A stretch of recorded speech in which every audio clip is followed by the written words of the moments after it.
देखो, आज world ozone day है, विश्व ओजोन दिवस। ओजोन क्या है इसके बारे में हम जानेंगे। हमारे पृथ्वी पर, ये धरती है, धरती और सूर्य के बीच में कुछ परतें हैं। हमारे भूमंडल में धरती और सूर्य के बीच में कुछ परतें हैं।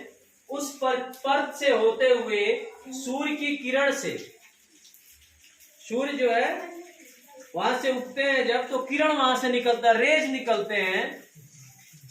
वो किरणें हमारे पृथ्वी पर आकर के हमें उजाला, प्रकाश देती हैं और विटामिन डी का स्रोत भी देता है ये, है ना। तो अगर हमारा ओजोन लेयर अच्छा है तो वो अल्ट्रावायलेट रेज हमारे धरती तक आता है उस लेयर से होते हुए। लेकिन अगर हमारा उस लेयर में ओजोन डिप्लेशन हो जाए, ओजोन की वजह से अगर छेद हो जाता है, तो अल्ट्रावायलेट रेज जो वहां से निकलते हैं उस छेद के रास्ते सीधे डायरेक्ट पृथ्वी पे आकर के गिरेंगी। और डायरेक्ट पृथ्वी पे आकर के गिरने से क्या होगा कि यहाँ जो अल्ट्रावायलेट किरण है, इससे ये बहुत हानिकारक, बहुत डेंजरस किरण होते हैं जो कैंसर कारिंग एजेंट है। तो ये जब आएगा डायरेक्ट किसी व्यक्ति के, चाहे वो जानवर हो या पौधे हो, उनके ऊपर जब ये किरण आकर के गिरेगा तो क्या होगा, कैंसर कारिंग एजेंट बना लेगा। स्किन कैंसर होने लगेंगे उनको। क्या होने लगेगा? स्किन कैंसर हो जाएगा, अंधापन परमानेंट हो सकते हैं, इरिटेशन हो सकता है, सनबर्निंग की समस्याएं आ सकती है। ये ऐसा हो क्यों रहा है? ओजोन में लेयर जो है, ओजोन का लेयर, इसमें छेद क्यों हो रहे हैं? क्योंकि मनुष्य अपनी सुविधाओं की वजह से हमारे इस पर्यावरण में जितने पौधे हैं उनको बहुत अंधाधुंध कटाई कर रहा है। महंगी महंगी इमारती लकड़ियों को काट करके अपने घर की सजावट बना रहा है।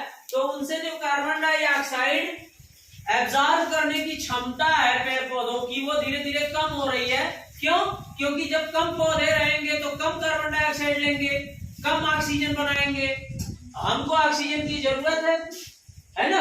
अगर हम ऑक्सीजन ले रहे हैं तो उस ऑक्सीजन को लेकर के कार्बन डाइऑक्साइड छोड़ते भी हैं। पौधे ठीक इसका उल्टा करते हैं।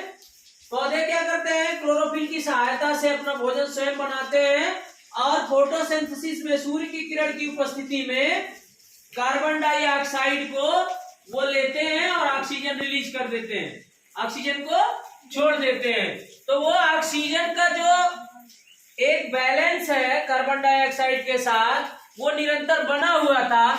लेकिन ये बैलेंस अगर डिसबैलेंस हो रहा है तो समस्याएं क्रिएट होने लगती हैं।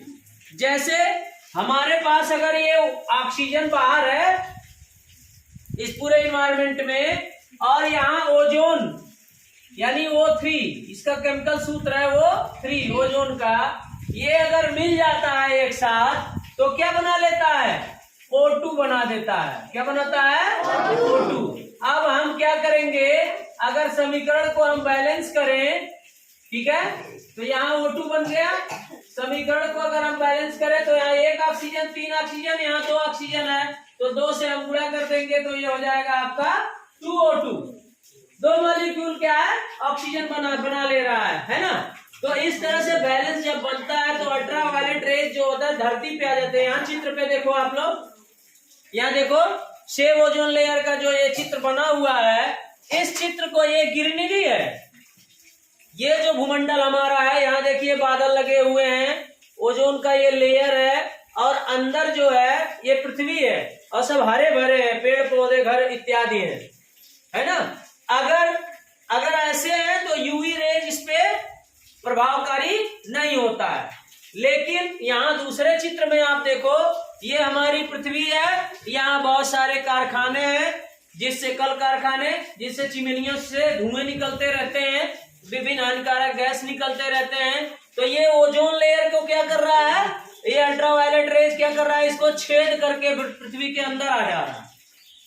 इससे स्पष्ट हो रहा है ना कि अल्ट्रावायलेट रेज छेद करके इस लेयर को धरती पे आ जा रहा है। तो जो धरती पे आएगा तो पौधे और मनुष्य यानी एनिमल और पौधों प्लांट्स दोनों को नुकसान ये पहुंचाएगा। यहाँ देखिए ये जो यूवी रेज हैं, यहाँ के जो यूवी रेज हैं वो क्या है, आ करके इसी लेयर पे आते हैं और रिफ्लेक्ट हो जाते हैं, वापस चले जा रहे हैं। यहाँ देखिए सूर्य की किरण आ रही है और इस लेयर पर पड़ रही है और लेयर से फिर वापस रिफ्लेक्ट हो जा रही है उसी दिशा में।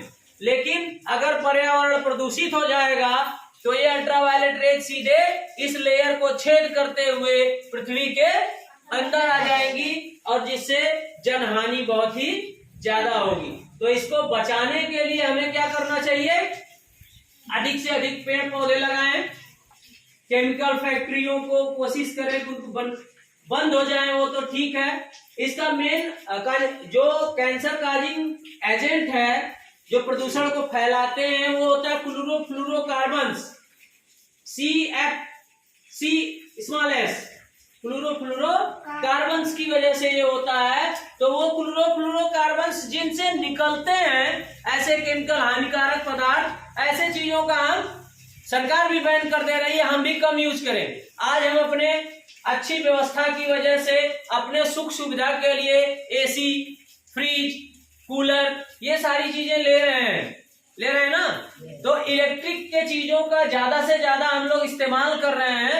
इलेक्ट्रिक चीजों के इस्तेमाल करने की वजह से क्या हो रहा है, वो हानिकारक केमिकल्स निकलते हैं जो हमारे पृथ्वी को हानि पहुंचा रहे हैं, पेड़ पौधों को भी, और उनके जो गैस है क्लोरोफ्लोरोकार्बन से ऊपर जाते हैं और लेयर को क्या करते हैं, डैमेज करते हैं। तो यूवी रेज उधर से और इधर से कार्बन डाइऑक्साइड का ज्यादा से ज्यादा मात्रा में हो जाना ये क्या कर रहा है, ओजोन लेयर को छेद कर दे रहा है, जिससे हम विभिन्न बीमारियों से जूझ रहे हैं। आने वाला समय अगर हम ज्यादा से ज्यादा पौधारोपण नहीं करेंगे, केमिकल का इस्तेमाल कम से कम अगर नहीं करेंगे, या लग्जरी चीजें एसी, फ्रिज या जेट विमान इन सब चीजों का इस्तेमाल कम से कम नहीं करेंगे तो हमारा भविष्य क्या है, अंधेरे में है।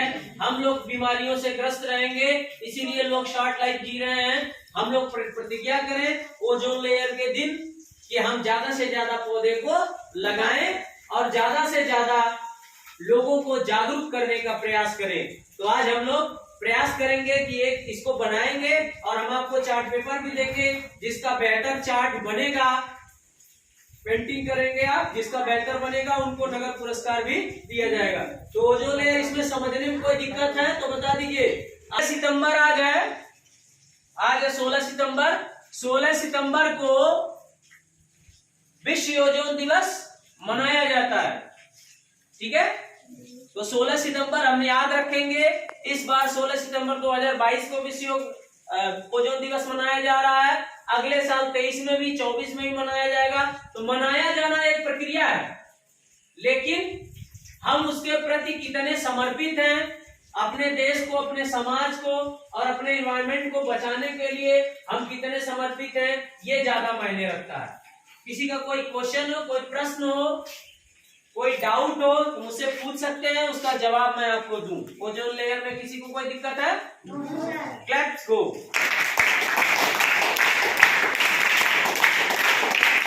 बना लीजिए।